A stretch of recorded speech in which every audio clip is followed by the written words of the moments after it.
finally मेरो visa लाग्यो अनि हामी चाहिँ कजनडेन्सी हिँडेको गाइज 11 बजे थर्डमा निस्केर हेर्नु ल मलाई बाई बाई गर्दै हाने त्यो चाहिँ यो सामान आफ्नै छ एकछिन रुनको लागि होला ऊ पनि रुन्छ म चाहिँ रुने भइहाल्यो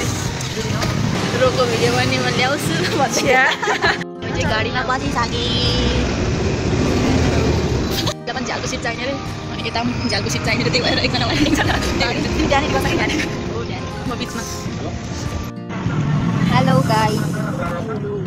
हामी चाहिँ हिँडेको बागबजार बानेश्वर नबिर्सिनु हामीलाई गएर है त 5 वर्षभरि फेरि बिर्सौँला त्यही त पैसा साथमा हामी रमाइलो पैसा बन्दना चाहिँ केही भित्र छ हामी बाहिर गइदिउँ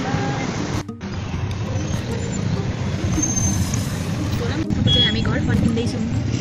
सबै साथीहरू तपाईँ त ठिक छौ नि म चाहिँ यहाँ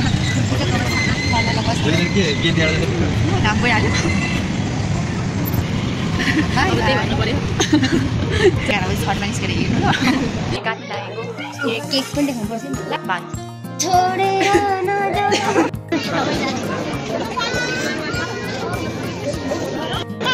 हेलो गाइस छोडेर जाने भयो हामीलाई अनि आइहाल्छ